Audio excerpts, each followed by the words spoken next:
जब करण ने भगवान कृष्ण से पूछा कि आखिर मेरा दोस्त क्या था, तो भगवान कृष्ण ने क्या उत्तर दिया, इसे जरूर सुनिए। नमस्ते दोस्तों, स्वागत है आपका हमारे चैनल में।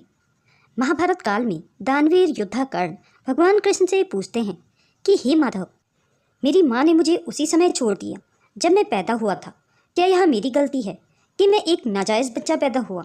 मुझे गुरु द्रोणाचार्य से शिक्षा नहीं मिली क्योंकि मुझे क्षत्रिय नहीं माना जाता था। क्या यह भी मेरी गलती है? गुरु परशुराम ने मुझे शिक्षा दी, लेकिन फिर भी मुझे सब कुछ भूल जाने का श्राप दे दिया। जब उन्हें पता चला कि मैं क्षत्रिय कुंती का पुत्र हूँ, क्या यह मेरी गलती है? केवल संयोगवश एक गाय को मेरा बाण लगा और उसके स्वामी ने मुझे श्राप दिया, जबकि मेरा कोई दोस्त भी नहीं था। द्रौपदी के स्वयंवर में मेरी बदनामी हुई, यहाँ तक कि मेरी जन्म देने वाली माँ कुंती ने भी अपने अन्य पुत्रों को बचाने के लिए मुझे सच बताया। मुझे जो कुछ भी राज और सम्मान मिला वह दुर्योधन के कारण मिला, तो मैं उनका पक्ष लेने में गला कैसे हूँ? भगवान कृष्ण ने जवाब देते हुए कहा, सुनो कर्ण, मैं एक जेल में पैदा हुआ। मेरे जन्म से पहले ही मौत मेरा इंतजार कर रही थी। जिस रात मैं पैदा हुआ था, मैं अपने जन्म देने वाले माता पिता से अलग हो गया था।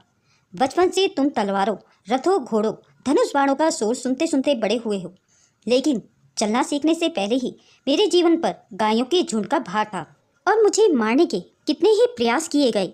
मेरे पास कोई सेना नहीं थी, यहाँ तक कि कोई शिक्षा भी नहीं थी। मैं लोगों को यह कहते हुए सुन रहा था कि मैं उनकी सभी समस्याओं का कारण हूँ। जब तुम सभी को शिक्षकों द्वारा वीरता के लिए सराहा जा रहा था, तब मुझे कोई शिक्षा भी नहीं मिली थी। मैंने 16 साल की उम्र में ही ऋषि संदीपनी के गुरुकुल में प्रवेश लिया था। तुमने अपनी पसंद की स्त्री से विवाह किया। मुझे वह स्त्री नहीं मिली जिससे मैं प्रेम करता था। जरासंध से बचाने के लिए मुझे अपने लोगों को यमुना के किनारे से दूर समुद्र के किनारे ले जाना पड़ा।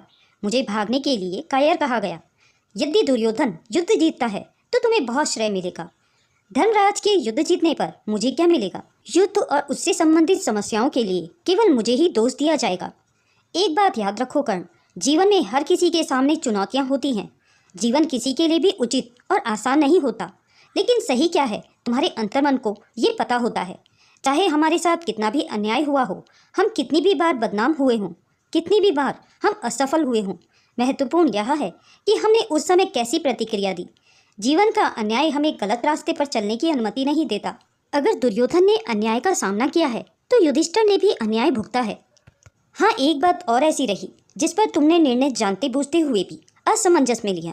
तुम जानते थे दुर्योधन गलत है, लेकिन तुम्हारा विवेक तुम्हें अधर्म के पथ पर ले गया।